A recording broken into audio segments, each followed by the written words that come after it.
요한계시록 2장 8절에서 17절까지 말씀을 살펴보도록 하겠습니다. 7교회 중 서머나 교회와 버가모 교회에 주어진 편지입니다. 서머나 교회는 힘든 상황 속에서도 신실함을 잃지 않았던 교회요, 그리스도의 책망을 받지 않은 교회입니다. 버가모 교회는 칭찬과 함께 책망도 받았습니다.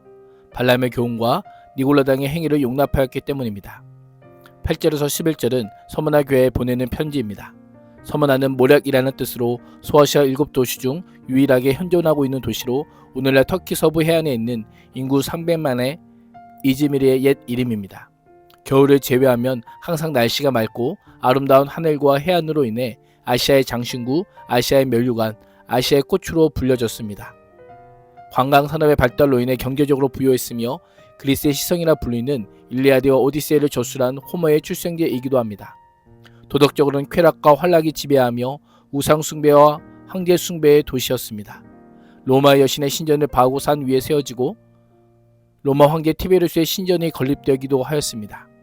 1세기 도시가 융성했을 때 주전 6세기에서 3세기 300여 년의 폐허를 기억하던 한 시인이 서머나를 가리켜 죽었다가 살아난 도시로 칭송했습니다. 예수님께서도 자신을 처음이며 마지막이요 죽었다가 살아나신 이로 소개하는 것도 이러한 배경 가운데 있습니다. 예수님의 자기소개는 서머나 교회 순교적 정황과 밀접한 관련을 가지고 있습니다. 처음과 나중, 죽음과 부활을 관장하는 예수 그리스도의 말로 극심한 핍박으로 인해 순교적 상황에 직면한 서머나 교회의 큰 유라가 되는 모습이라 할 수 있습니다. 9절에서 10절은 그리스도의 칭찬과 격려입니다. 주님은 내가 내 환난과 궁핍을 알거니와 실상은 내가 부유한 자니라 라고 합니다. 서머나 시민은 일반적으로 부유하게 살았고 문화적으로도 많은 혜택을 누렸습니다. 그러나 서머나 교회는 많은 환난으로 고초를 겪으며 가난하게 살았습니다. 서머나라는 도시의 부유함에 비교하면 초락이 짝이 없었습니다. 궁핍이라는 단어는 극단적인 극빈을 의미합니다. 그야말로 찢어지게 가난했던 것입니다. 그들의 출신 배경이 노예나 가난한 서민들이었기 때문일 수도 있지만 신앙을 지키며 황제 숭배를 거부했기에 다른 시민들에게 약탈과 재산 몰수 등으로 인해 궁핍하게 되었을 수 있습니다. 절제와 정결한 삶을 강조하는 그리스도인이 많아지면서 서머나 시의 유흥업이 타격을 받게 되자 박해의 대상이 될 수밖에 없었던 것입니다. 그러나 주님은 그들을 실상은 부유한 자라고 평가합니다. 영적으로 부유한 자라고 칭찬하십니다. 교회의 진정한 가치는 외적인 안정이나 세상적인 명예나 명성에 있지 않고 오히려 가난과 고난 가운데서 신실하게 믿음을 지키는 데 있음을 기억해야 합니다. 또한 서머나 교회는 자칭 유대인이라는 자들의 비방을 당하고 있었습니다. 비방이란 단어가 신성 모독을 뜻하기에 교회에 대한 이들의 박해는 결국 하나님을 모독하는 것이요, 예수님은 그 실체를 사단의 회당이라고 밝히십니다. 환난과 궁핍 가운데 있는 서머나 교회를 향해 어떤 해결책을 주실까요? 주님께서 너는 장차 받을 고난을 두려워하지 말라, 너희는 환난을 받으리라 라고 말씀합니다. 이 메시지가 해결책으로 보이십니까? 우리가 듣기 원하는 해결책은 너희가 받는 환난과 궁핍을 내가 잘 안다. 이제 금방 그칠 거니까 그때까지 인내하면 내가 복을 주리라 입니다. 그러나 주님은 내가 죽도록 충성하라라고 명령합니다. 어려움에서 해방되는 것이 해결책이 아닙니다. 죽기까지 신실하라고 명령하신 이유가 무엇입니까? 당시 황제 숭배를 거절하는 것이 곧 생명을 건 신앙 고백이기 때문입니다. 주님 끝까지 믿음을 지키며 충성하는 자들에게 생명의 관을 약속하십니다. 이기는 자는 둘째 사막, 즉 마지막 심판에서 죄될 것임을 선언합니다.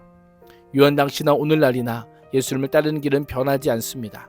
그리스도의 참 승리는 고난을 피하는 것이 아니라 고난 속에서도 믿음을 지키는 것임을 잊지 말아야 합니다. 12절에서 17절은 버가모 교회에 보내는 편지입니다. 버가모는 성체 혹은 아성이라는 뜻으로 당시 로마 제국의 소아시아주의 수도요, 내륙 도시로 로마와 아시아주를 연결하는 교통과 상업과 무역이 활발한 도시였습니다. 수많은 이교 신전들과 사원들은 물론 로마 행정의 중심지로 로마 황제 숭배에 대해 대단한 열정을 보인 도시였습니다. 예수님께서는 자신을 자유의 날성검을 가지신 이라고 소개합니다. 칼은 황제의 권리를 행사하는 것을 상징합니다. 칼의 권리는 시민을 살릴 수도 있고 죽일 수도 있는 강력한 힘을 의미합니다. 각종 우상들과 이단들이 난무하는 버가모 지역에 위치한 교회에 불강력적인 심판의 능력을 가진 자로 예수 그리스도를 묘사하는 것은 매우 적절한 소개로 보입니다. 주님은 버가모 지역이 어떤 곳인지 잘 안다고 하시며 거기는 사탄의 권세가 있는 곳이라고 말씀합니다. 버가모에는 제우스 신을 비롯하여 디오니수스 등에게 바쳐진 신전이 있었고 의료신이라 불리우는 아스클레피오스의 신전과 의료시설들이 있었습니다. 그래서 주님은 그곳이 사단의 왕이나 심판자의 권세가 떨치고 있는 곳이요 교회가 극심한 핍박과 환난을 당하고 있는 곳임을 잘 안다라고 말씀하신 것입니다. 극심한 핍박과 환난 가운데 버가모 교회에는 안디바라고 하는 충성된 증인이 있었습니다. 그는 사탄이 살고 있는 곳에서 죽음을 당할 때에도 예수 그리스도를 믿는 믿음을 저버리지 않았습니다. 예수 그리스도께서 하나님의 충성된 증인이셨던 것처럼 안디바도 예수 그리스도의 충성된 증인으로 살았던 것입니다. 버가모 교회는 외부의 박해 속에서도 믿음을 지켰지만 내부적으로 심각한 위기에 직면해 있었습니다. 공동체 안에 발람의 교훈과 니골라당의 가르침을 따르는 자들이 있었던 것입니다. 교회 안에 우상 숭배와 음행, 종교적 혼합주의가 들어왔음을 의미합니다. 오늘날 교회가 가장 경계할 것 중에 하나는 교묘하게 포장된 세속적 가치관과 복음의 희석입니다. 번영신학과 포스트 모더니즘, 진리보다 이와 평을 강조하는 흐름은 교회의 정체성을 위협하고 있습니다. 교회는 물론 우리 성도들은 이러한 도전 앞에 말씀으로 나와 공동체를 점검하고 진리를 사수해야 합니다. 참된 교회는 좁은 길, 십자가의 길을 걷는 자들을 잊지 말고 진리의 길을 걸어야 합니다. 주님은 버가모 교회를 향해 회개하라고 명령합니다. 회개하지 않으면 내가 내게 속히 가서 날카로운 양날의 칼, 즉 그리스도 입에서 나오는 검으로 세상과 타협한 자들과 싸우겠다라고 선포합니다.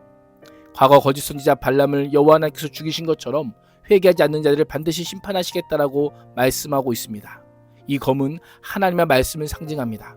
예수 그리스도의 말씀은 교회 함부를 토리내는 수술용 메스임과 동시에 교회를 속이고 위협하는 자를 처단하는 군사용 무기입니다. 오직 하나님의 말씀만이 죄를 드러내고 회개로 이끄는 능력이 있음을 우리에게 알려주고 있습니다. 주님은 이기는 자에게 약속의 말씀을 주십니다. 감춰둔 만나를 주고 천국 전체 초대장은 흰돌이 주어져 새 이름을 기록하게 될 것이다 라고 약속합니다.